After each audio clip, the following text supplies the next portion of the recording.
So hello everybody, it is me, Demetra Kaye, and I am sitting here with Donovan, a recovering Democrat Sadiq, also known as the Black Yule Brenner. And it is 2024. It is the new year. It's the first podcast of the new year, so we are excited about that.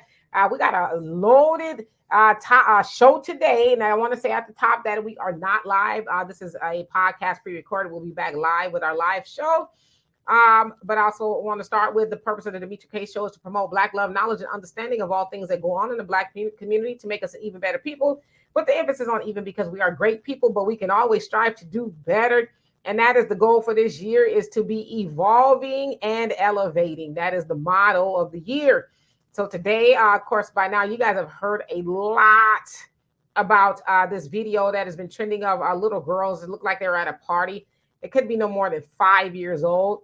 And they were dancing to, actually it's a Drake song, and Sexyy Red and SZA, they are featured on the record, and it's called Rich Baby Daddy.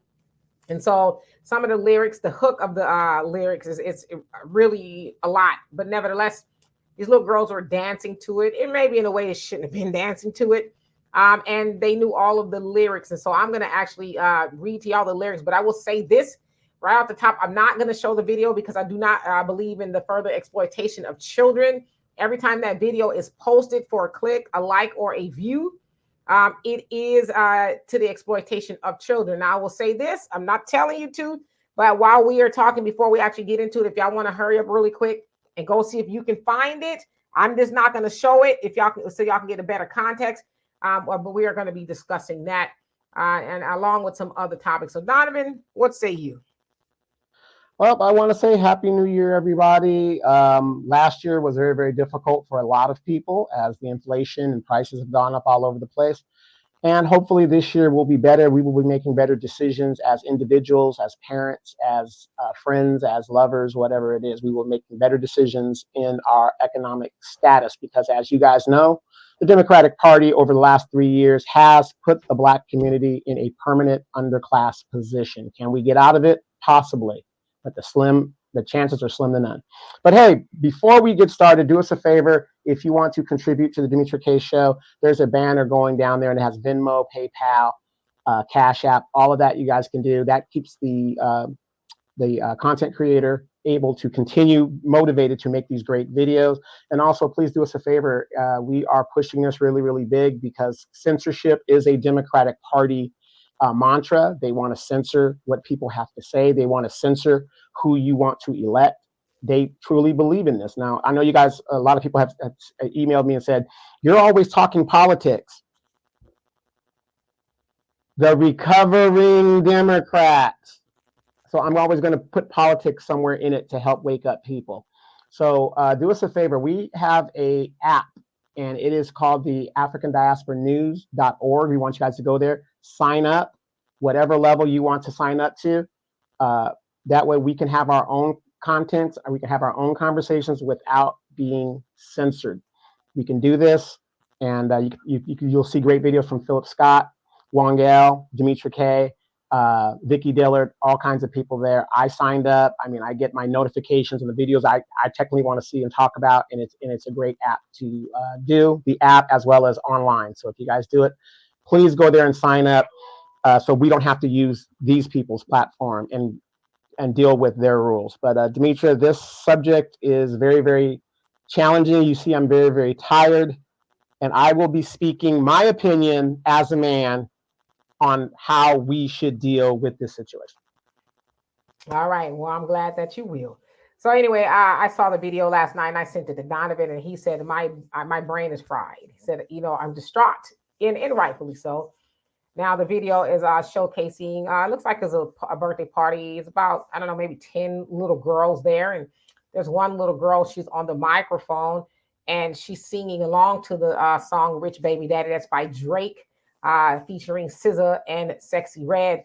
Now I'm going to read to y'all the lyrics that were being sung. Now I should say too that the little girls were not singing the bad words, but they knew to bleep them out, which is indicative that they knew the words, okay? And so they all were singing it, okay? So I just want y'all to know that. So this is what the hook said that they were singing. Bend that A over. Let that Uchi, breathe. Shake that A for shake that A. B, hands on your knees. Hands on your knees. 304. Hands on your knees. Shake that A for Drake. Yep. Now shake that A for me. Okay. And they kept repeating it. So by now, y'all got the gist.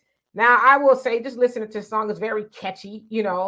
I actually don't hate the song. I hate her part of the song because there's other words that they could have used. It would have been a great song if they would have taken those certain lyrics out of the song. But nevertheless, those little girls know the lyrics of that song. And the one little girl, she was bending over, popping the legs open. Again, I'm not going to show that video, but I think, and I've seen a lot of people post it. A lot of people are horrified. It's not the first time we've seen videos like this. And I should say, in all fairness, there was a video of, I don't know if it was a bar mitzvah or something like that, of white girls were also singing and dancing to that song, although they were older and they were teenagers, still not appropriate. But to see little black girls doing that, there's a lot going on there. So Donovan, what's your take on this? Just the mere thought of bringing that back up, it just does something to me, because it just makes me wonder, are we doomed? If this is the type of things that our young parents are teaching their children, we're doomed. Can these kids recite their ABCs? Can these kids count their 1, 2, 3s? Can these kids speak another language in a dual immersion program? That's the kind of stuff that we should be teaching them so that they can compete later on when they get older. As a father, and even though I had sons, and we say this all the time, Demetra, a community can go no higher than its women. These young girls should not be objectified, because that's what they were being, objectified. Whoever the parent or the person was that recorded that and posted it, you're objectifying young girls. And in my opinion, you should be locked up. I'm going to say this, and I'm a father, and I try to do the best for the community. At least in my community, I walk around and I'm very active in my community. I'm going to say this, and I mean it. The fathers of those children, those girls, because there was no boys in there. I didn't see any boys in the video. I think they were all girls. You need to go get your children. You need to go get your children, no matter what the cost is, and use this video as proof that this woman is not saying she's unfit. She makes bad decisions. You need to get more involved in your daughter. I don't care if you don't have custody. This will get you 50% of custody, at least. At least. Men, it is if we want to save our community, we want to save the Black community, in my opinion, we need, and Demetra, I said this years ago, men need to get back into their families and be there, or whatever we need to do. We need to start standing up.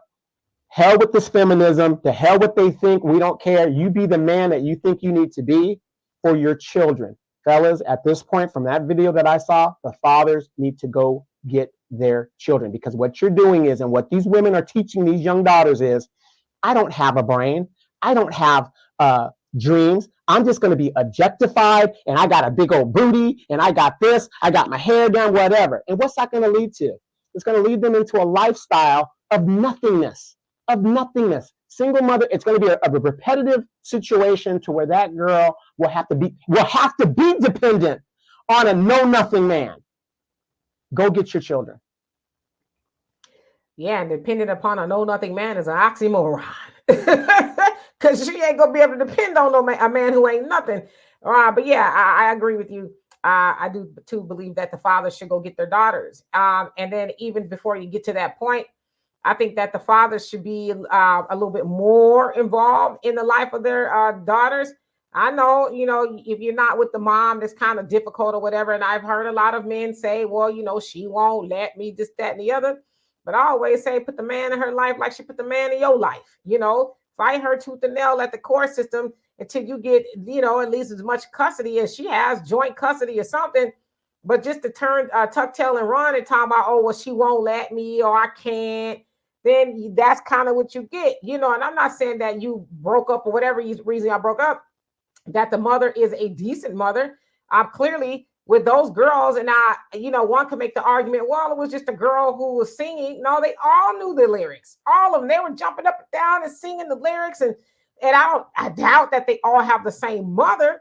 And so, to me, that's a problematic, because when I see stuff like that, I wonder, do you hate your daughters? Or the better question is, do you love your daughters?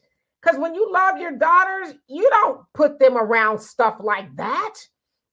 Because that's been inculcated into those little girls, that they know the lyrics, and even what to do to the song. They know exactly what to do to the song. Been at over whatever, they knew what to do. And so that's what keeps running through my mind. Do you not love your daughters? That's not something you teach, something you love. Now, I often ask this, because Sexyy Red, I think we beat up on Sexyy Red a lot, when Sexyy Red is just a weapon that's just being used by, y'all know who she's being used by, okay? So Sexyy Red, she's just as much as a victim, because I don't know her circumstances or where she comes from, but I'm assuming she's getting paid quite a bit of money than she's used to being paid to do the things and to say the things that she is doing. But we know that the powers that be are pulling the strings, and their mission has been accomplished by that type of music reaching those little girls, because that's who they're targeting. They're targeting the younger girls so that they can continue dilapidating the Black race. We know that a nation can rise no higher than this woman, but if they get to the woman when she's a little girl, what you think she's going to do throughout her life, or teach her daughters through when she is old enough to have children? She's going to teach them what she knows. My father often says, you can't teach what you don't know. And so if those little girls don't know how to be decent little Black girls, they won't be decent Black teenage women, or they won't be decent grown women. They just won't be, and it won't be their fault, because they are not taught that. Now, they have mamas, evidently, that have the sense that God gave a cricket's doo-doo, which is next to nothing. Because how is it that I get it, you want to listen to certain things? Listen, I was grown when I had my child. I was 21, but there's certain things I listened to and I didn't listen to. The other day I asked her, I said, Deanna, have you ever heard me listen to Lil Kim's album? She says, no. No. I said, because that was by design. Everything wasn't for you to listen to, because that album wasn't for no child to be listening to, And so those are just the questions I have. Do you not love your daughters? And now the other thing is a lot of people justifying that. Oh, well, they knew to bleep out the word, so it wasn't that bad. And, they were just having fun.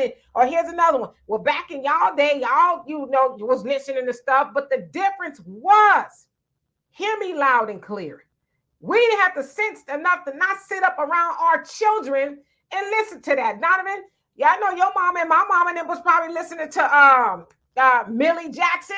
Was we sitting up behind them listening to Millie? We didn't even know our mamas was listening to Millie Jackson until we got grown. So they had to come up out the record store with their stuff in a brown paper bag. I mean, it's the same thing with like their old Richard Pryor, Red Fox albums. They were listening to that, but we weren't allowed to listen to it. And if those of you guys don't know who Millie Jackson is, go look it up. I mean, even Denise LaSalle. If you're into the country kind of music type stuff, going like that. But Hepatitis Red, I just want to say this, because like I said, I get what you're saying about her, but she had a mama too. And I give her a pass because we know that she's a weapon. But at the same time, it says a lot about her, because what does it say about a person who is willing to take a check over their own personal integrity? That's like me saying, I go into the community and I say, okay, they're giving me $1 million if I delete, this whole Black congregation of my own people. In good conscience, I wouldn't do that, no matter how much you pay me. So, let's still put some emphasis on, Sexyy Red, because that says a lot about her value system, to where she's going to sell her people out and don't give a damn. And now she's, I guess, pregnant right now or something, about to have a baby right now. Look at all these rappers, female rappers, that now have children, but they don't want their children to listen to the music that they espouse to other people's children. That says a lot. That says a lot, about these type of people. So Hepatitis Red, I give her a pass because I know she's a weapon, but then again, it says a lot about her integrity. because you are willing to weaponize yourself to destroy your own people. And again, it's to me, it's unacceptable. But fellas, at this point, it's a new year. It's a new thought. We need to go into a new direction. Go get those children. And it is obvious. I don't care what anybody says. You cannot tell me those girls were taught to move their legs the way they were moving and bend over and stuff by their fathers, if their fathers are in their life. That is something that is obviously taught by the mother. And you're right, Demetra. This is what I've been saying the whole time. We've been doing this stuff. All this stuff is taught. When women complain about, what are they saying now, sassy men? Where do you think these sassy men are coming from? Single mother homes.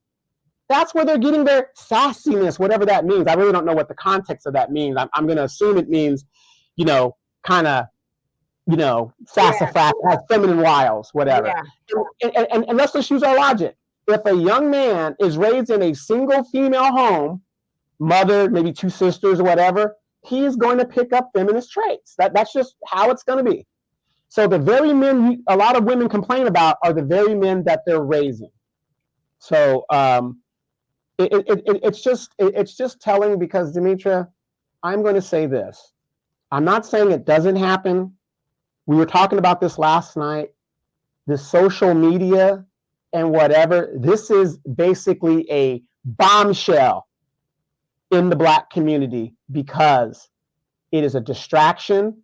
It is out there giving false information depending on your intelligence. If you don't know how to pick and choose what it is you're listening to, and this is the result of what we're doing, fellas. And again, I know I come down hard on the women, but I'm going to come down hard on the men. At the end of the day, you shouldn't give a damn what these women have to say. You be a man and you make a stand for your family to what you think is right. I say it and I'm going to keep saying it. Eventually, the women will follow. That it's just point blank, period. But you got to have a standard. If you have no standard, I don't want to hear you talking about, oh, well, these women are just doing this and doing that. Well, who's allowing them to do that? And when I say allowing them, this, like you said, if a person doesn't know, they just don't know. They were just taught that, and that's just what they're taught, period. So a lot of the onus is on these men. If you don't care about your daughters, whatever, Demetra had a friend talking all this crap. He was telling his daughter, and we talked about it yesterday, talking about, oh, if a man doesn't treat you the way your daddy treats you, he ain't no good, whatever. You're giving these girls the wrong information because your relationship with your daughter is different than the man that she's going to lay down in the bed with, unless, of course, you're laying down with your daughter. Yeah, so I personally like to just go back to Sexyy Red. I mean, I too have made a video, too, about Sexyy Red, and I decided to stop making videos about Sexyy Red. It was on purpose. Because I don't think that she is who we should be mad at. I don't think we should be targeting Sexyy Red. Sexyy Red is 25 years old at this moment. She says she's worth about $400,000. That's more money than I got. You know what I mean? So $400,000 for a 25-year-old is that's not bad. And she's from St. Louis. I'd imagine she probably didn't have a great upbringing or whatever the case is. I looked see if I can find any information about her father. I could not. It sounds like she's had some horrible things happen to her, including, SA, if you will. And so I'm not gonna continue beating up on Sexyy Red because I know that I call her an industry assassin. We talk about people being industry plants, but I think she's an assassin because she's sent to do exactly what she's doing. That is to reach the minds of the young women and the Black women to have, and I say us collectively, us not thinking about being nation builders, and have us not thinking about raising children that are conducive to society, not raising future queens and kings. They want us to raise future baby mamas and future baby daddies. So that's why I said I can't, keep beating her up and then, talk about sellouts. Hell, I mean, you got people who sold out. To me, I don't think Sexyy Red is selling us out. I wouldn't put her on that level. Because there's been a whole lot of people, Al Sharptons, people like that. They have sold Black people out. They've taken a lot of money to sell Black people out. Sexyy Red has never come in the form of I'm here to uplift Black people. That was never her role. She never came on the scene as a savior or a beacon of hope for Black women and young girls. She came on the scene doing exactly what she's doing. And now, as I said, mission is accomplished. She's reached the young girls who should be singing ABCs and Gracie's Corner or whatever the case is. They should not even know who Sexyy Red is. So I'm just not gonna beat up on Sexyy Red. And as far as her mother is concerned, she's probably got a mama who's just doing the same stuff. You know, the apple don't fall too far from the tree in a lot of cases. Some cases, yeah, you can have a very upstanding mama and the child goes wayward. That happens. But for the most part, if you got a dignified mama who's teaching you something, pouring some good information into you, you probably ain't gonna act like that, you know. Because as I tell y'all, I got a 30-year-old daughter. Some things she is not gonna do at her 31 now. At wait a minute, all those concerts and turn-ups that Deanna goes to? No, go ahead. Yeah, right. You know, there's just things she's not gonna do because for one, she know I'm gonna give it an eye. Even at me being 52, her being 31, I'm gonna give it an eye. And I'm gonna have a nice conversation with her. And I would always tell her if she got to something like that, that I didn't raise you to be like that, because I did not. And that what my child does, even at 31 years old, is out there. That is a reflection on me, you know. And so that's why I said I'm not gonna keep beating up on your Sexyy Reds and all them. You got these.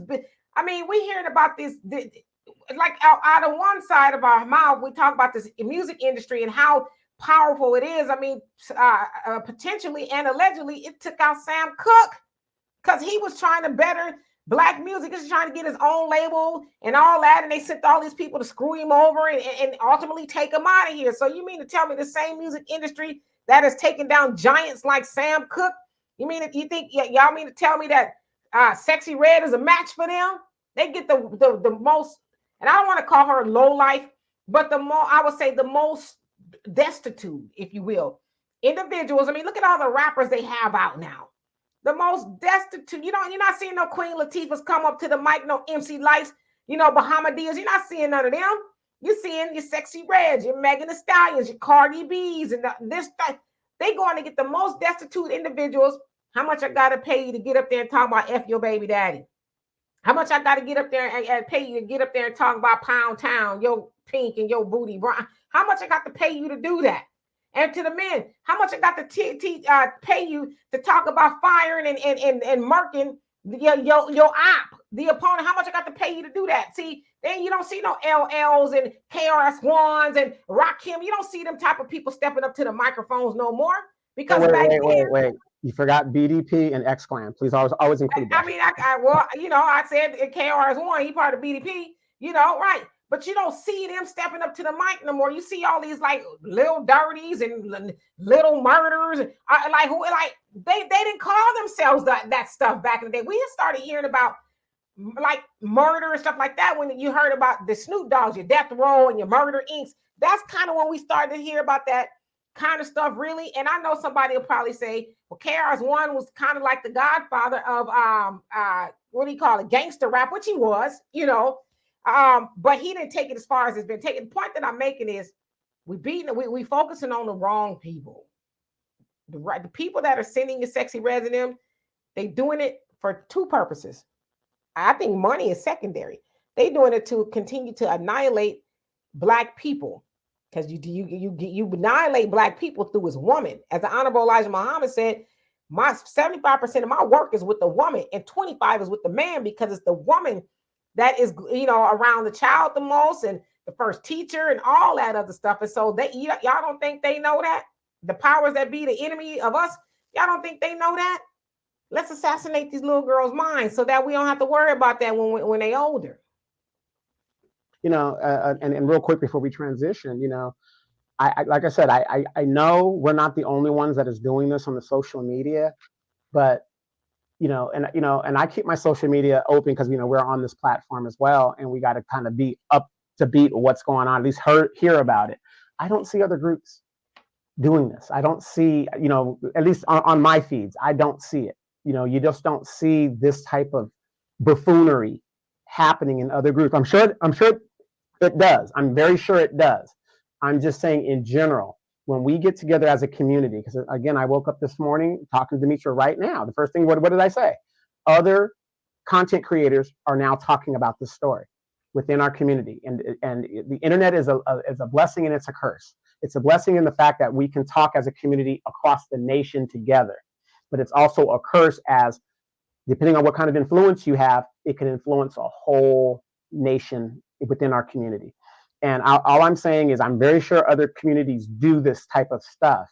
However, I just don't see it on the level that I see it within our community. Well, and as I asked too, where's the Asian Sexyy Red? Where's the Hispanic Sexyy Red? Where's the Jewish Sexyy Red?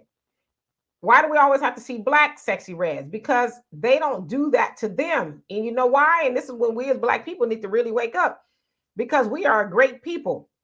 We've always have, and we always will be. And so the other people aren't a threat. Just like the other people, they, being white supremacy, did not deem them worthy enough or strong enough to even go put them in captivity and enslave them, because they just could not do and handle the workload that Black people can handle. We are the strongest people on the planet, bar none. And nothing is going to out-survive. Only thing that's going to out-survive a Black person is a roach, okay? That's the only thing. We are a strong people. And that's questionable. And that's questionable, because some of us are living with the roaches, and we're outliving the roaches in the places that we live. Right. So they know that. So let's come on, let's get it over with. Like I said, I read that it was prophesied that we were supposed to be extinct by the year 2000 or so, and we're still here. We're still here. And so instead of like all these other podcasters, I hope that they're tackling this from a logical, educational point of view, and not just to degrade Black women even further. Because I would say this too. The majority of Black mamas ain't raising their daughters like that. They're just not. Unfortunately, we and I say we collectively, we highlight the nonsense that we see on the internet. But had there been a video of a Black woman teaching her daughter ballet or something constructive, no, that ain't gonna make no rounds. This is the kind of stuff that makes the rounds. But I don't want to talk about it from a sense of Black women ain't ish or this, that, and the other, because you know how I feel about it. Yeah, the Black woman, as Dr. Ava Muhammad said, RIP to her. Black women, you are with the children the most. So that's not an excuse for you not to raise good children. You are still in charge of the household around those children. You are still charged with raising good children. However, it is less likely that a little girl that has a father that's involved in her life is less likely, I would imagine, that she is going to be on the internet doing what we saw. So yes, we got to bring the father back in the fold too. And a father that ain't scared of the baby mama talking about, well, she won't let me. Because to me, that's sassy. That's sassy to hear a man say, oh, well, she won't let me, so I just choose not to. So then when you see your baby girl twerking and busting it over, dropping down and getting their ego on, then you're going to have something to say. But then it's going to bounce back on you. Black man, where was you at? Was you in the life of your daughter? Because I'm going to tell you right now, when my father and my mom divorced, my mama knew my daddy was not with the foolishness, okay? If he ever even got an inkling that my mama was doing something like that, I tell you one thing, somebody was going to never forget it. You know what I mean? And I'm not saying nothing violent per se, but definitely my mother's understanding would have been rearranged if she would have had his daughters out there behaving in such a lackluster manner. See, this is the other thing. I hope people are having this conversation instead of focusing on talking about how bad that Black mama is, and it's horrible. It's deplorable, okay? I also hope they're having a conversation of what do we need to do to raise our Black daughters, our princesses, right, into queens. How do we actually turn them into queens, not just by words, oh, you're a queen, you're a queen, you're a queen, but by actions? How do we do that? Well, I happen to be a Black queen, so I can speak on that. That's by illustrating that. Because I know a lot of times in our community, don't do what I do what I say. That don't ever work. Illustrate what a queen is supposed to do from the moment you wake up to the moment you go to sleep. Every waking moment that you are in front of your children, specifically your baby girls, you do what queens do.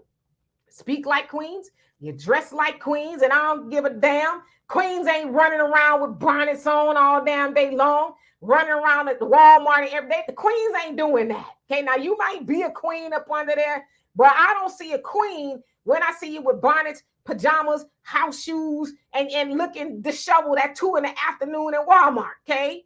Because also what that tells me is that you ain't washed your behind. Queens don't run around funky and nasty and stinking. Queens wash themselves up. So if you want to raise your daughter to be that, then you need to show her what a queen does. A queen inculcates information. She ain't sitting up watching the Housewives and Wendy Williams and all this stuff all day long, and she ain't got her daughter sitting up there with her. She's reading, she's watching stuff that's helpful, and that she's pouring it into her daughters. That's how you raise a queen. So these are the conversations we need to start having. Let's stop having the conversations about how Black women ain't ish. Let's talk about how we can get them to be something. Well said. Well said. Let's go ahead and transition to the next segment. And again, fellas, I'm just going to say this. I know I'm hard on the women. You need to stop running from that child support system and family court, whatever it takes. Go get into the lives of your children. If you got to get the white man involved, so be it. But get involved with your children, because at the end of the day, if you really think about it, the state doesn't want to pay for your babies. So you need to get in there and do it. And what's the state asking you in general? Your custody. They want you to spend the time with the kids, and for the development of the kids. I know the state is kind of janky, but the point is, it's a system that you can use just as much as she can. Go get your daughters. And I'm going to say this before we end this video. There was a bunch of little girls in there. So we know it ain't just one mom. We know it's a couple of moms that thought that stuff was okay. And I hope when they see all these content creators out here, I always say, bring shame back to the community. We don't want to shame the children, but I hope this shames the mothers, because that was not appropriate in the Black community. I'm sorry. You're right, Demetra. Kings and queens and all this stuff. To me, it seems like we're raising a bunch of jesters. That's what it seems like to me. So. Yeah, absolutely. And we just need to just right the course again. No more excuses. No more pointing the finger. No more blaming each other for the degradation in our community. It's everybody's fault. It's not just the Black woman's fault. It's not just the Black man's fault. It's everybody's fault. And I'll tell you one thing before we transition. I have a daughter, and she has a father. Now, if he was to ever see something like that, he is going to question me. He's going to question me. What are you teaching my daughter? What are you doing here? You know what I mean? But on the other side, he's also said that I've raised a good daughter, did a good job, So that means a lot to me coming from her father. But I know for a fact that he put a proverbial foot to my backside if I ever was pouring anything like that into my daughter. Even though me and him haven't been together since she was 1 year old, he damn sure would pull my coattail and be like, I don't think so. That ain't what we doing here. So that's what you as men need to do. And if that hard-headed heifer give you a hard time, then you take her to court and you tell them she's pouring things into my daughter that I don't like. Here, for example, is my baby on the internet for millions of people to view and have shared, and she's got my baby on this internet. My baby didn't film herself. My baby didn't play this music and put that microphone in her hand. She don't have the ability to do that. And get a transcriber of the lyrics that your baby's espousing. Get a copy of that and present it to the court. Yeah. So, you men, enough of the excuses from y'all too. Enough. If you ain't did all you can do to fight for the life of your child, then kick yourself in the behind too, because you ain't no better. So anyway, let's move on to the next topic. So I actually saw this on TikTok, and I'm not sure of the race, but it was actually something that was taken from Reddit. So Reddit, people put a lot of stuff on there. Reddit, rather, put a lot of stuff on there. And it was a scenario. And it goes like this. Oops. It says, okay. Because I have a 25-year-old. Okay, the question is, am I the a-hole? I guess that's a trend. Am I the a-hole for kicking my daughter out of my house for being pregnant? Okay. It says, I have a 27-year-old daughter. She has 6 kids between the ages of 10 and 11 months. They are 3 different fathers. She receives child support from 2 of them, and she is still with the third one, and they have been for been together for 5 years. My daughter works part-time and her fiance is a full-time chef. They have lived with us for the past year and a half due to getting evicted from their last home. The kids and them have our upstairs bedrooms. There's 2, but that's still crowded for 6 children. They are constantly asking me for help with phone bills. My husband and I have asked for no rent so they'd be able to save to get a home, which I do not believe they're doing. I have put up with loud voices throughout all hours and waking up at different hours to cater to children because I love my grandchildren. I never complain to my daughter because I believe family is very important. It's just that my children are all grown up. My youngest moved out 4 years ago, and my husband and I have hopes to remodel. We didn't expect them to be living here this long. On Christmas Eve, my daughter gathered all of us around and announced they were pregnant with baby number 7. Everyone was all excited, but I felt dread. That would mean another child in our house with not much room. I looked over at my husband and could tell he felt the same. We discussed later and decided we are going to have to ask them to move out. Okay. Then it says, last night at dinner, I brought it up to my daughter and her boyfriend, and we told them they have 2 months to find a place because we cannot have another child here. My daughter started crying, saying she couldn't believe I throw her to the streets for having a baby, that this was completely unfair and not enough time. I told her I was sorry. It was painful for me as well, but these living conditions were impossible. She demanded that I give her more time or she'd go to the courts, and I told her, newsflash, the courts only give you 30 days. Then she said my grandchildren were going to be homeless because I was selfish.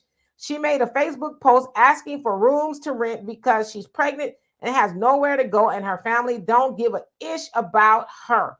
And the mom asked, am I the a-hole? Donovan? Absolutely. She is the a-hole. And I'll tell you why I believe that. You're telling me this woman has 6 children and she's living in your home and pregnant now and has the boyfriend living in the home and they're not married. Yes, you're the a-hole, because from the minute that she came back with a man in tow, that is your fault. You're the a-hole for allowing all of this. Because what do you think was going to happen? 3 baby daddies. It seems to me her daughter keeps making mistake after mistake after mistake with no correction. And you allowed it. You allowed it. All of this stuff you allowed. You know, Demetra, a lot of my friends say, oh, Donovan, he's just so hardcore. He's just this, that. I have 2 sons. They are grown men. I've given them all of the tools that they need to be successful.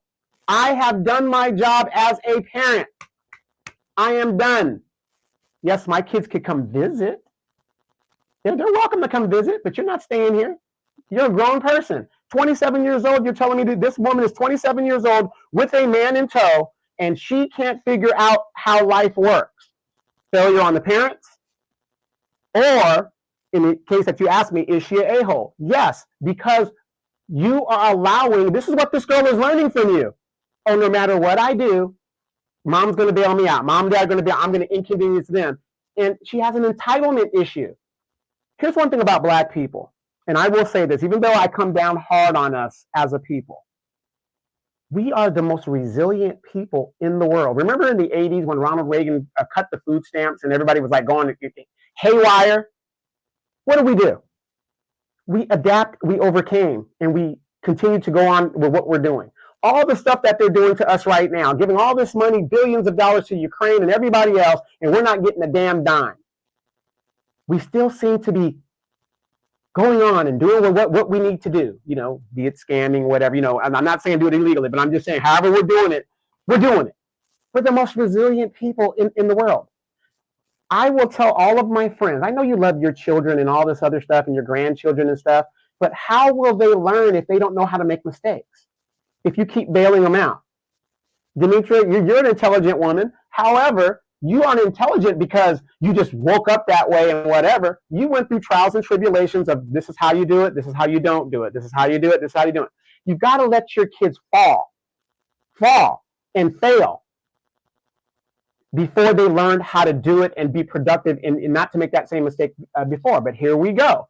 We are in a participation trophy era of everybody participates. See, that's one of the problems that we have taught our children.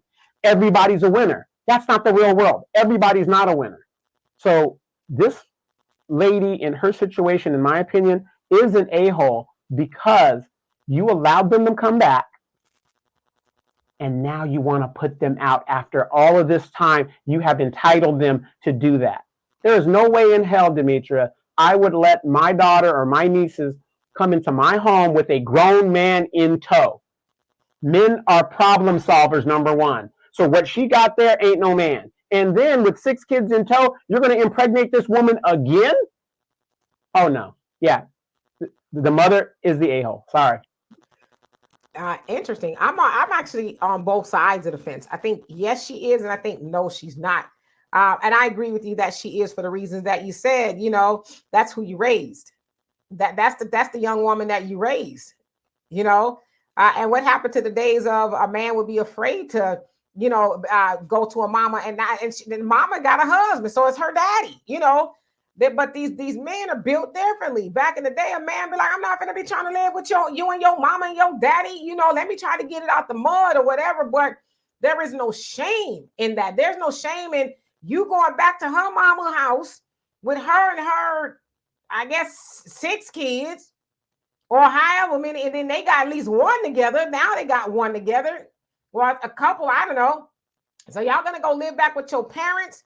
And then you got the audacity to have another one. First of all, what did you do in screwing? You got time to screw up in your mom and daddy house with 6 children there already. And the other thing is you went to live with your mama and daddy with no ring on your finger. See, this is what I'm saying. The mama and the daddy. I'm going to put the daddy in there too because they on the same court. Mom and the daddy are a-hole because I would have said, okay, first of all, you can't come live in my house with my baby without no ring on her finger. You see, she got all these babies already, and y'all got 1 or 2 together, and then now you got to get, we gonna have a conversation, because it'd be easier for me to let her husband and live here, but her boyfriend, now I have a problem with that. So yeah, the mama's an a-hole and the daddy for not imposing some demands on both her and the son, like you said, teaching her that was the way of life. And something tells me too, because she says, well, I love my grandchildren. I'm up all times of night with them, this, that, and the other. Something tells me that your baby is 27, by the way. It's 7 kids at 27. Do we get a break? Do we breathe? It's probably like, stop, get off of her, you know. But something tells me that the mama was probably complicit in that. Oh, that's my baby. Bring it over. That's my grandbaby. And she out there finding baby daddy number 3, you know, and then she pumping all these children down to mom and daddy at home like romper room, taking care of the children. See, that's why I said I love my mama RIP, because my mom was like, you had her, you gonna raise her. Now, my mom didn't just not help me. She helped me when I needed help with stuff. But I personally was never under the impression that I was going to be going to the club and hanging out with this and that. Nah, if I wasn't at work, or maybe need to go to the store every once in a while, if I want to go to a movie or something, she would probably do something. But nah, hell no. My mom's like, I raised my children. It's me time for real, you know, but she loved the grandkids. So something tells me this particular woman's 27-year-old's parents are like that. And they allowed her in some way to go out there and have more children by not making her responsible. Now, this is how I say she's not the a-hole, because as a 27-year-old woman, do your mama and daddy really need to tell you to stop hopping up and down, acting like a trampoline, creating all these kids you can't take care of? Do your mama need to really tell you that? At what point, even if you were not taught to be gracious and grateful, at what point do you teach it to yourself?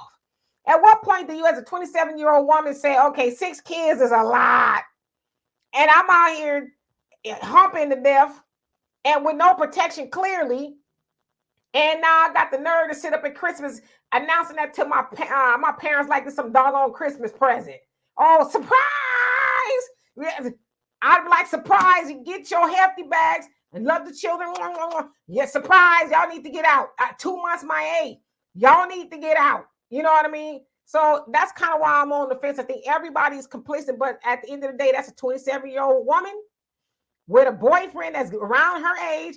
And between the both of y'all ain't got the sense God gave her cricket to say, hey, we may not even need to be doing all this in your mama and daddy house until we get on our feet.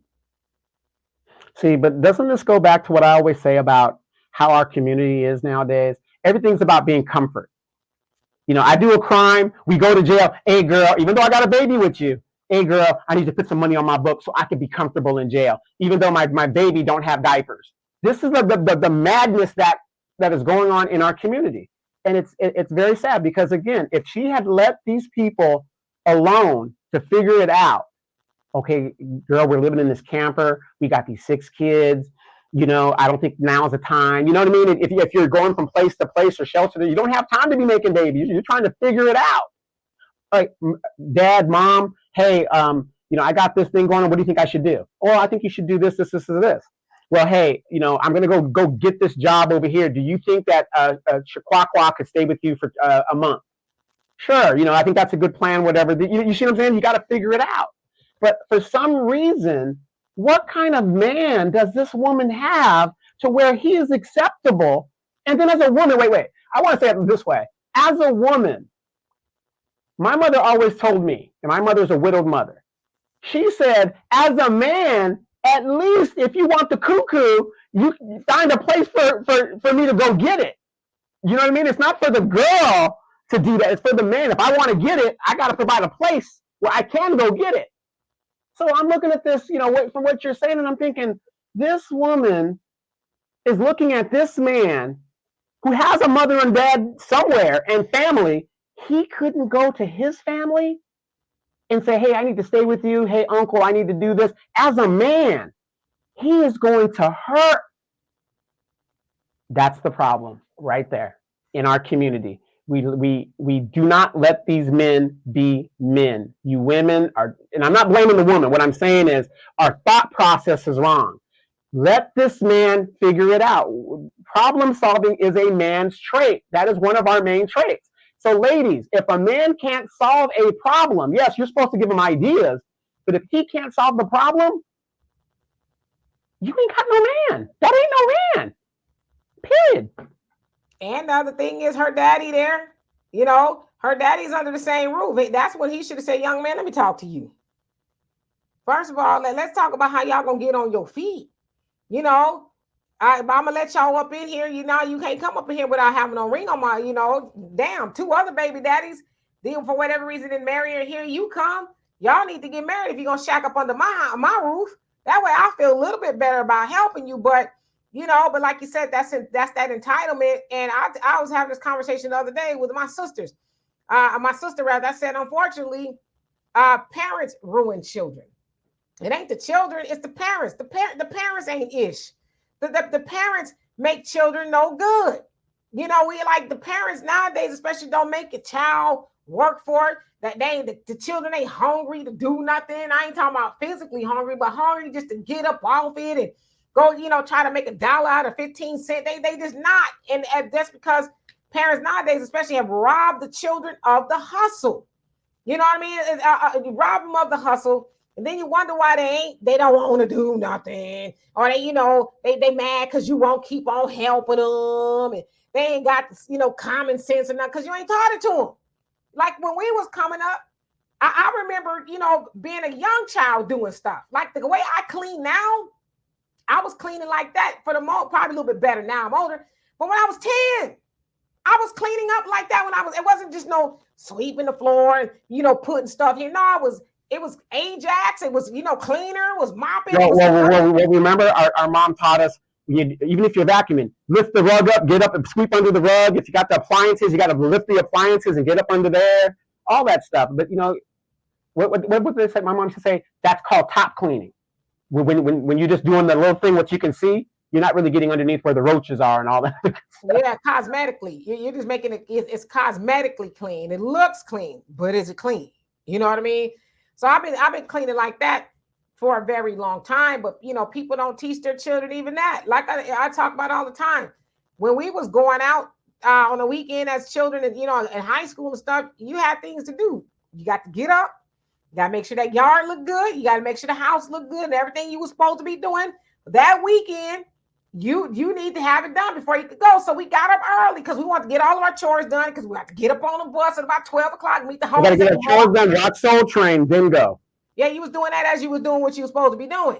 But then you want to meet the homies and y'all go to the mall and the Castle Park and then you get your ass back home, And so we have to do those things in order. And at Sunday, you had to be in church. If you didn't get up and go to church, guess what? Next weekend, that's all. You might as well be at home watching Family Film Festival or something because you wasn't going nowhere, you know. But we had things that we were supposed to be doing. Nowadays, not so much. You know, your children go outside and think they can bring back 6 to 7 children on you and then be mad at you, not talking about you gonna make us homeless. No, you and your dude humping like rabbits made you homeless. Because what if I wasn't here? What if your daddy wasn't here?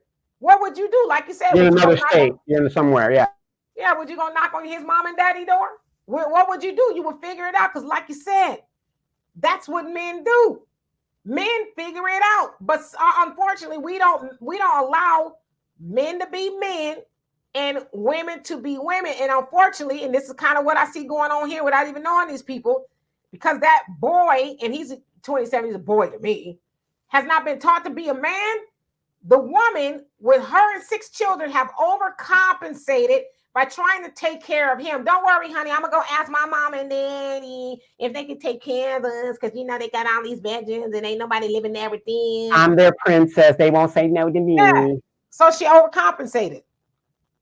You know, but think about this, though. And like I said, and I'm not trying to bash the women. What we're trying to do is a course correction, especially when it comes to the boys, ladies. Have you noticed, and Demetra, you probably have friends like this, and I have a bunch of friends like this. When it comes to the sons, oh, son, let me tie your shoe. I'll do it. I'll do this for you, son. Oh, let me get your hair done, son. Or let me do this. You know, all of this stuff. The mothers overcompensate the boys, and there's no problem-solving skills. I mean, there just isn't. When I turned 12 years old, I was responsible for my hygiene and my hairstyles and all this other stuff. And then my hairstyles, my mom had to double check. You know what I mean? If I'm gonna, you know, she ain't gonna let me put no barrettes in my, no, that ain't happening. You know, just like with your story with Walter having a Jerry curl and all that other stuff. You know what I mean? But now, you know, I see women with teenage boys that these boys actually go to the beauty shop to get their hair done. Why isn't he responsible for his own hair?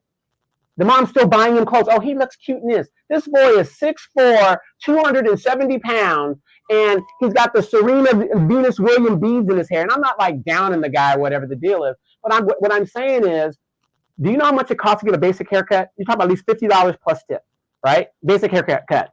I ain't doing that. No, you just pluck. Yeah, right. Right, like Sweet Pea from Popeye. It's got the little tune, I'm done. Right? $50, whatever. Just think, if you have a teenage son, his financial says, well, do you have $50 in your pocket?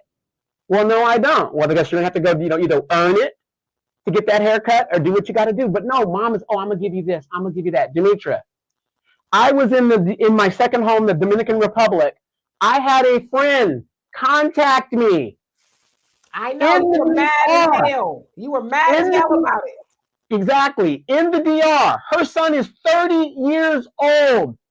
And she's contacting me to borrow money when she's got a grown-ass man sitting right next to her and puts no demands on him. Well, that's her son. No. That's still a man. That is still a man. I'm my mom's son, but I'm a man. So I don't, you know, it's funny how ladies kind of correlate the, oh, that's her child. No, he's a grown-ass man. I would be remiss to help this woman out, and she's got a grown-ass man. And I told her this. Your son doesn't have $300. He doesn't have. Oh no, well he's writing a book and he's doing all this other stuff. But wait. Then why is it my responsibility to make you guys comfortable? $300 is going to take away from my chicas. You know, my single moms. I'm trying to support single moms in the DR. $300, you know, that's a lot of money over here. But I'm supposed to make it comfortable for you and your son. No, ladies, that's what we're doing wrong. Sometimes, and I'm just going to say this for you ladies, there's nothing wrong with being a single mom, raising children. But ladies, when it comes to your sons, you need to let them fail and try things and figure it out. They are losing their problem-solving skills because mama is doing everything for them. Yeah, I agree. You know, and as I tell you all the time, I was the beneficiary of being able to listen to a lot of older women. You know, and my mom was one, and my grandmothers, and my daughter's grandmother, on her dad's mom, and she told me, she says, I wouldn't buy a man a Pepsi Cola. Now, when I heard her say it, I was like, God, she a cold piece. But as I got to, live a little bit more life, I understood what she meant. Because just like the advice of the older women, you as a woman, you do too much for a man, you rob him of that, and then he gonna do all that for another woman. That's I can't. It was heavy. Can you lift that paper clip for me? And so my mama said you gotta let a man be a man. And my mama knew how to let a man be a man. You can believe that. Okay. My great grandmother, she said, these are the only two suckers I trust. My mom's mom. She's like, you can't let a man know everything you're doing. For prime example, my grandmother, she was a domestic, and she when she retired, and the people, they were wealthy doctors in Santa Barbara. One of them died. I think they both ended up dying, and they willed my grandmother $3,000 every 3 months. She didn't tell my grandfather about that. You know what she did instead? She's And then he says, honey, we need a new car. They go down to the dealership. You better believe it, baby. She peeled off all those racks and paid for that car in cash. He says, why you didn't tell me about it? She says, because if I would have told you about it, you would have found something else to spend the money on.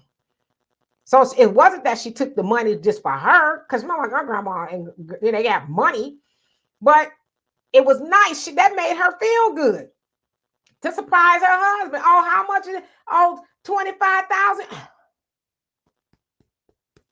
Is that enough? Count it again, sonny boy. Count it again. So she was like, you can't let a man know everything you doing. So when I hear the older women with all of this advice, and it wasn't a dig against men, it was more like women empowerment, because as it's true, even with this story, when you do everything for a man, you do rob him of his manhood. And one thing I'm going to tell you, I know about men, I ain't one, as you can see, but one thing I've learned about men are going to do what is innate to them eventually. They may not do it now. They got some sweet woman taking care of them, doing everything. But one day he going to roar like a lion. He going to be like, I'm a man, damn it. And he going to go do what men do. So I'm saying to y'all as ladies and mothers of sons, allow your men and your sons to be that. Because what happens is, then they go knocking on the door of their baby mama who got 13,000 other kids. They go knock on her mama door talking about, can we live with you? But her daddy should have said, Negro, is you high? Whatever it is you smoking, you better cut it in half, because you better do what men do and figure out a way, put my baby, and since you trying to be stepdaddy, my baby and all her children and yours, you better figure out a way to put them up some damn way. But no, you can't come stay here. Or think about this, Demetra, because when you just said that, it triggered something to me. A real man would have done this, and I would have done it in a situation like this. I know I can't live with you and your parents, but I'm gonna say, baby, Demetra, you need to go stay with your parents, and I'm gonna stay out here and go do what I got to do to, I'll send the money home, whatever I need to do. You know what I mean? But I'm not, for my manhood, I am not gonna go and be subjected to your daddy, looking at me every day. Yeah, looking at me every day, talk. You know what I mean? I'm gotta be. You got time to sit up and watch TV? Right, exactly. Whereas I could be out there hustling, doing what I got to do. Hey, the one thing, problem solved, baby. I need you to stay with your parents for a little while. The kids are covered. You're covered. You're safe. I'll deal with the streets and do what I got to do. And it's not just me by myself. I'm a man. I can handle this. When I get enough money saved and you're saving the money that I'm sending you over there, we can go and get together and do this and problem solve. But I'm going to tell you, as a man, when you go up under another man, it's just like your dad told me about your sister. You're not fit to walk amongst men. You know what I mean? To come date my daughter. You know what I'm saying? And it made sense and it clicked, because he's right. If I have to depend on another man to feed me, I ain't a man. I'm not a man. It's just cut and dry. Yeah, and actually, my dad actually said that to a guy I was dating when I was younger. My dad was, fixing my lawnmower, and he was got to meet my boyfriend at the time. And he says, "What do you do, young man?" He says, "I'm unemployed." My dad stood up. He says, "You what?" He says, "You unemployed?" And he says, "I'm unemployed." And he thought it was all right to tell another grown man he was unemployed.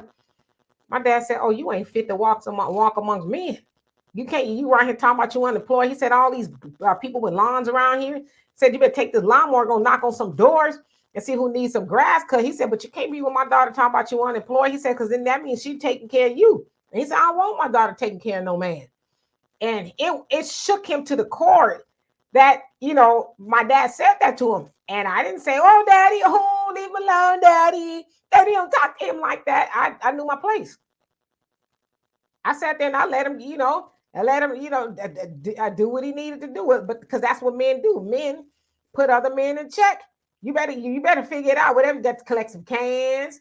I tell you all the time, my daughter's father, when he was in between jobs, he would get up, get the kids together, and my daughter, when she was over there, and they get up at 4 a.m.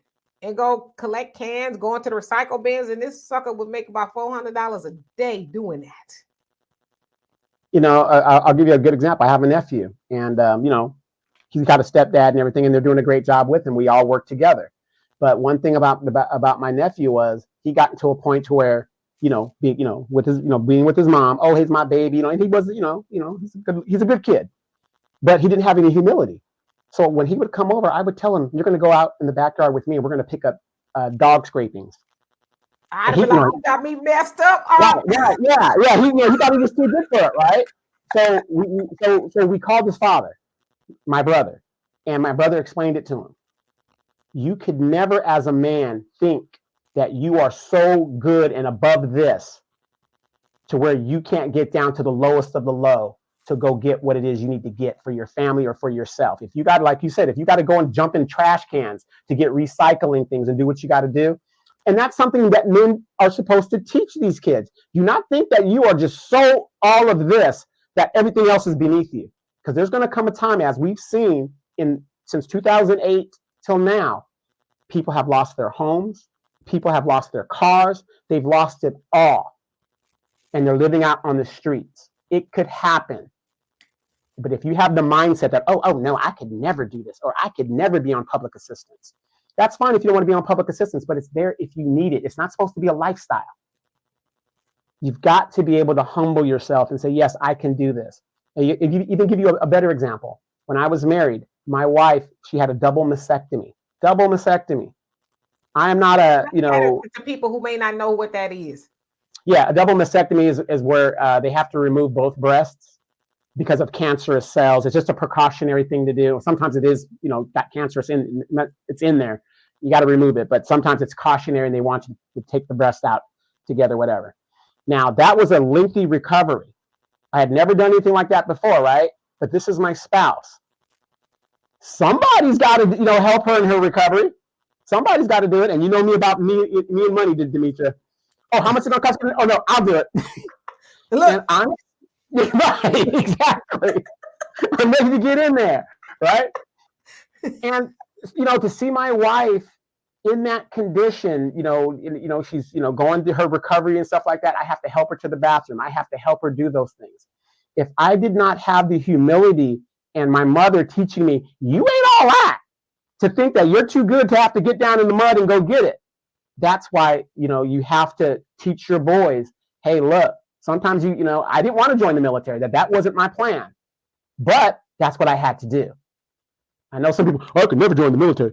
But you're out here in a gang shooting up whatever, and the gang ain't giving you no benefits later on in life. I mean, I'm not advocating anybody to join the military, but if that is your only option to get out of your situation, why not? But this is the type of mentality we got to have for our young men. Problem solve. Hey, I got a baby here. There are no opportunities in my community. Maybe I need to go to Job Corps. Maybe I need to go, to the military. Maybe I need to, figure it out. But we put in our kids, oh, no, the military, you can't do anything like that. Oh, no, the Job Corps, whatever. It's just better you stay here with mama, and my mama will solve it. And the boy ends up where? In a lot of cases. Jail records, this, that, this. Men, and I'm talking to the men, if you don't have a standard for yourself, much less your kids, you ain't no man. You've got to have a standard. What is your family standard? What will you tolerate from your children? What will you tolerate? My kids know you ain't gonna come over here with no foolishness. It's just not gonna happen. This is my standard. Now, what you do outside of my house, that's on you to do. But in my house, this is my standard. And that's what we got to get back to, putting standards on our children, especially our boys. What will you take? I absolutely agree. You got to kick him in the backside sometimes. This is what you will and will not do. This is what men do, and this is what men do not do. Yeah, stop coddling. As we say in our community too, we raise the girls and spoil the boys. The girls, we get them up and running on their feet. Do this, do that, do this. But then the boys is like, oh no, he just need to be cute. Like you said, I'm taking him to get his hair braided and all this other stuff and all that. You more worried about how he look. He bring a woman around. Well, I need to make sure she's good enough for my son. It's like, you sure you might need to make sure your son is good enough for her. So yeah, absolutely. So I'm gonna put this picture up. I'm gonna read it, and then we don't have to spend a lot of time on this. I saw this, and I was like, this is interesting and funny all at the same time. You're dating someone you really like, and you come to their apartment and see this. Donovan, what's your next move? You like her now? She big booty Betty. She everything Donovan likes and wants and all that. And she says, tonight is the night you make me a woman. And then y'all open the door. Bam. What's your next move? I am turning right around, getting in my car, deleting and blocking her on my phone, never to be seen. It's funny that you put this up. I dated a girl, she lived on Arlington. Right where the old warehouse was, across from Lampo's Pizza. I know what you're talking about. Yeah, in that little area. I went to a party, and the girl was fine. Wait. You talking about the ones that was across from Roar? Yeah. Girl was fine, right? I'm showing up. I don't know any better. I'm thinking, okay, yeah, this is great. She had clothes everywhere. But see, this is the difference when you have a mom that puts expectations on her sons and says, this is how it's going to be, period. I had a standard. My mom said, if this ain't clean, what else ain't clean? Done. Do you actually think, as fine as you think that woman is, whatever, that if you marry her and get with her and she's going to keep your house clean like this? This is fundamentally how this person is. That's laziness in its purest form right there. This is a place where you live as a person and you're living like that. Demetra will tell you, I have animals and stuff. I get up and I have to vacuum every day. I have a routine where I have to air the house out and do all this other stuff every day. This here? Oh no, I don't care how fine you are. I don't care how fine you are, because that just tells me the cootie cat, it definitely ain't clean. It definitely ain't clean. Sorry. As Samuel Jackson, Ordell Roby said on Jackie Brown, that is some repugnant shit.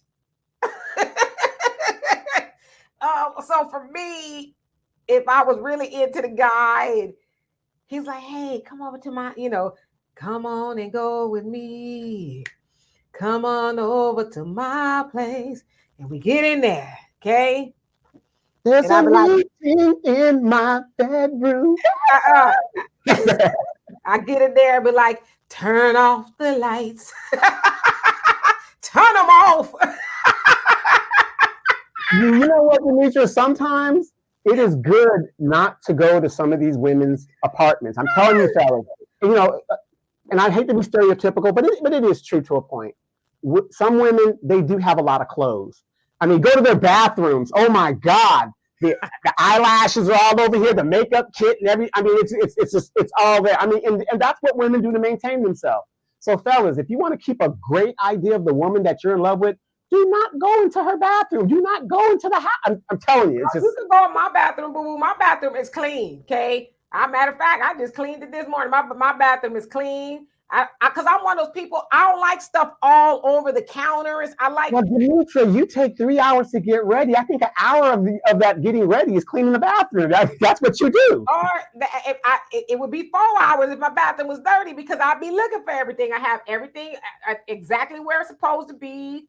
You know, in my drawer, my combs are in this drawer, and you know, my hair ties are. Everything's where it's supposed to be, right? Ain't no repugnant stuff going on, because I was taught, if your bathroom is nasty, then you just nasty too, because you're just getting in the tub that's dirty. And it's like, you know, and that freaks me out anyway, a dirty bathroom. If your bathroom think about this, and think about in this picture. There are people that actually think they should not be evicted from their place when it looks like this.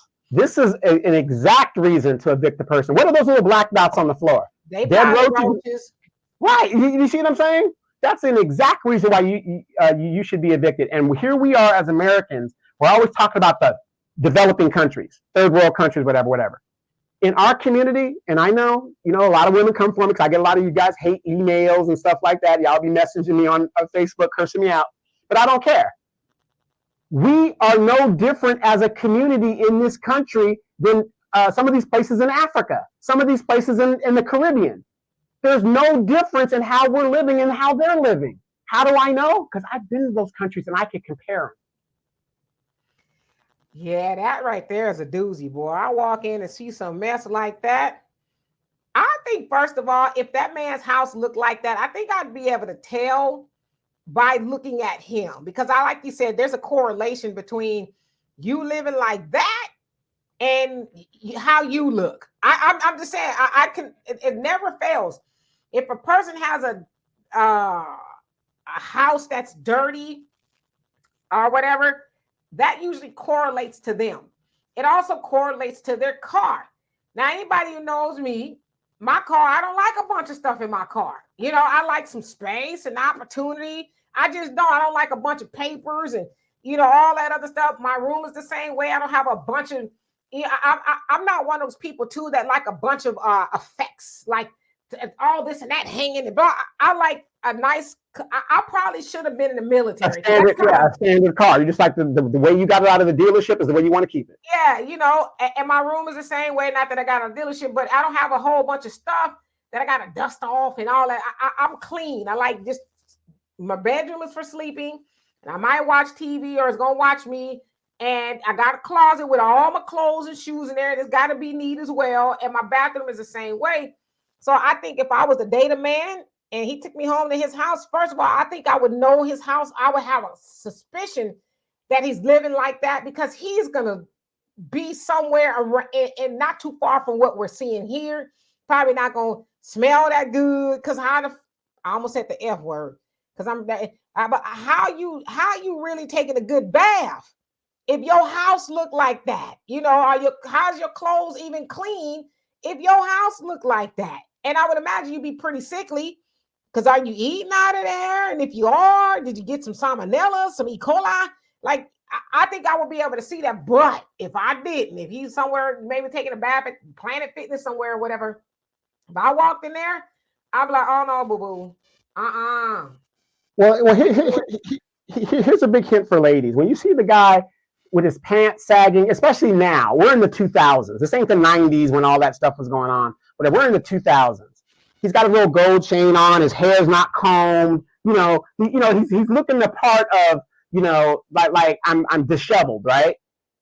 Demetra, what are the chances that guy lives in an environment just like that? He just has a little couch, his little PlayStation, and a TV. What are the chances his thing is just like that? I read a book called You Broke Because You Want to Be by Larry Wingate. And I think I gave it back to my brother, was his. Mm-hmm. And it was a little short read. It was really good. You broke because you want to be. And he said there's definitely a correlation between your bank account. He says you look into the bank account of somebody who lives like this, mm-hmm.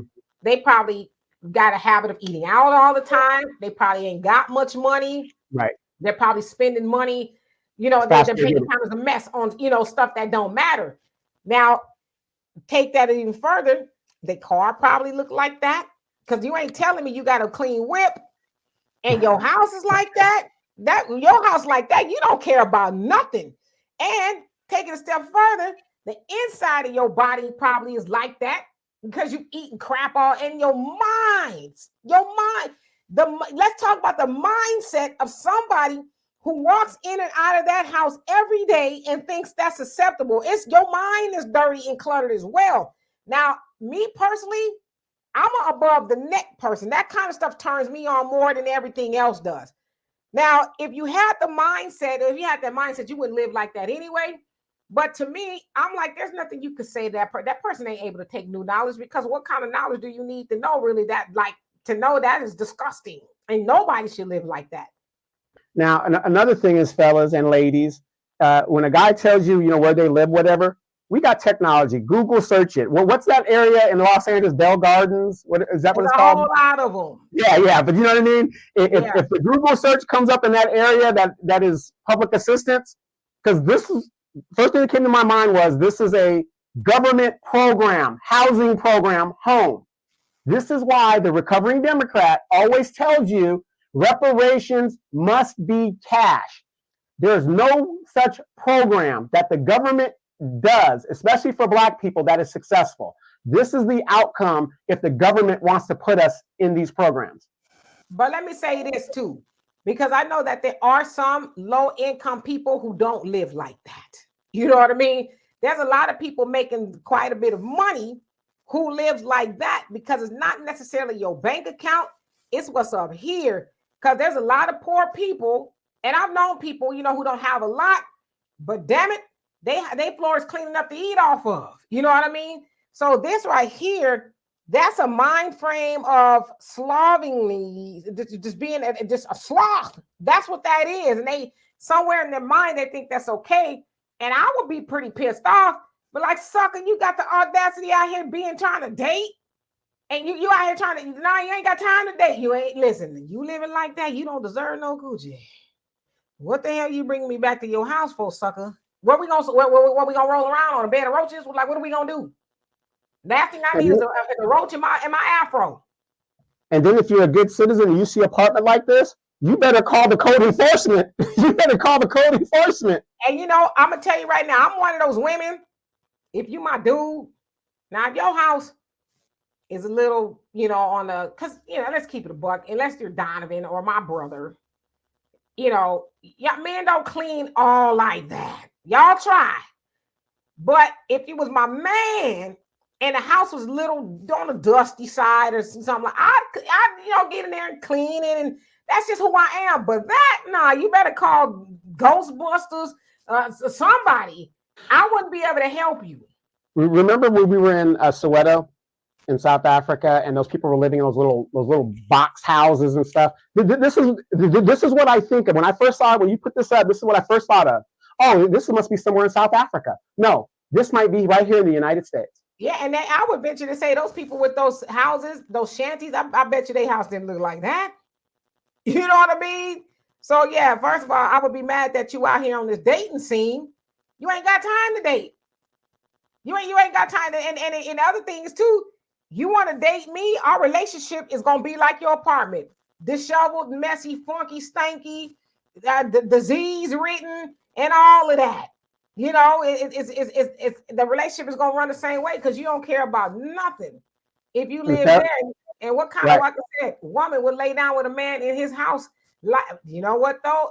As I asked, I heard some say, "Oh, sister, there's a lot of them who would." There's a lot of them, exactly. And fellas, if you walk into your girl's house like that, you see that trash bag that's on the floor, you're gonna need to put that over your whole body if you're gonna go ahead and get some of that coochie, because you're looking at some major medical issues if you deal with a woman that has a house like that. Because if she can't keep external things clean, how the hell do you accept the fact that she's keeping herself clean? She not. And you know what, Donovan, as you said that, I heard that there's a lot of dudes who will be like, I'm just here for one night, or whatever. They do it. Now we can do it standing up, can't we? Or whatever. There's a lot of men who would, but you're right. I'll call the police. I'll be like, police, how can we help you? He got me messed up. And surely this is a crime. He got me messed all the way up. Can he go to jail for having too much audacity or something? Why me?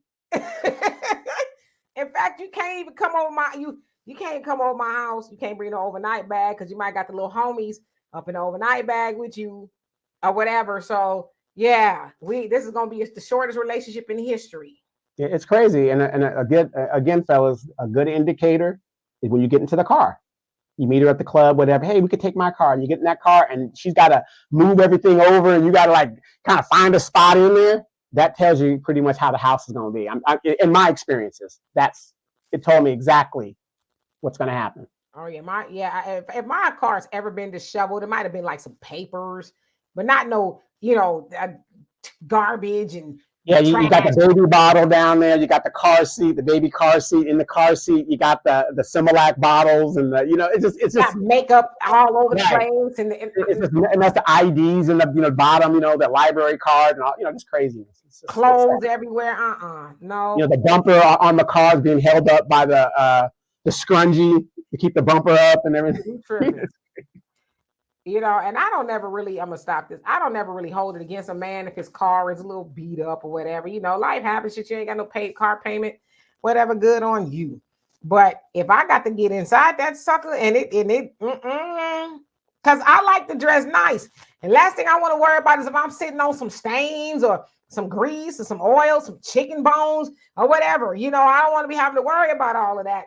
And like I said, going to somebody's house like that is like, I'm not laying down with you, sucker. Last thing I need is something to crawl up in one of my holes.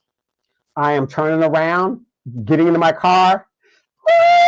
You hear the screeching sound, and I'm blocking. I'm blocking. This chick don't call me, don't do anything. It's just it's not that bad.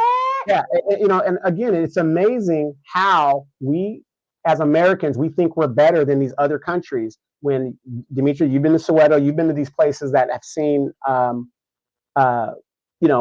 it's similar to that or whatever, but these people have an excuse. There is no social safety net. There isn't, they got to do what they got to do. But like you got other places like in Japan, there's no trash around. Everything's in a place and everybody's doing all kinds like that. I just think it's crazy when we try to put ourselves above, and I'm just talking about the Black community because I'm a member of it. And our brothers and sisters are living no different than we are right here in the United States. And in closing, I remember my dad when I first got my first apartment. I was pretty young, and it was over there off of 6th Street. 6th Street, downtown, So back in the day, 6th Street now has been gentrified as a nice area. Man.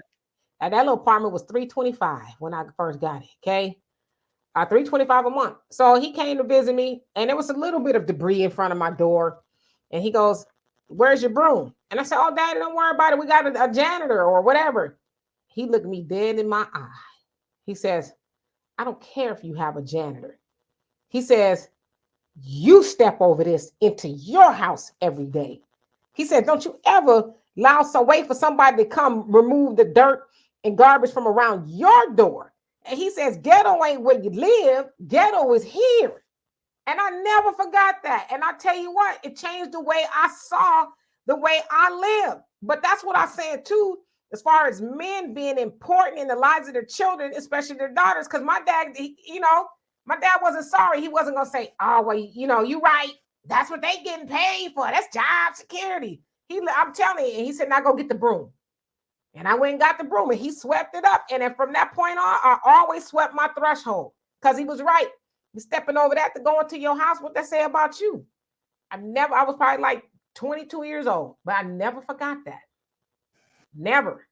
So, anyway, we're going to get out of here. Donovan, what you want to talk about next hour or when we come back? Well, if you guys haven't heard, and I wrote this down, the Democratic folks have said that there's a problem with the Black men voting because the backbone of the Democratic Party, Black women, ain't going to be enough. Right now, it is said that 22% of Black men and women are going to be supporting Trump, according to the latest polls, which you've never seen. So there has been a meeting through operatives of the DNC that have sat down with the White House, and they are trying to figure out how to bring Black men into the fold, because they see that there is trouble in paradise. They realize that the gender war between Black men and women did not work, the wedging issues.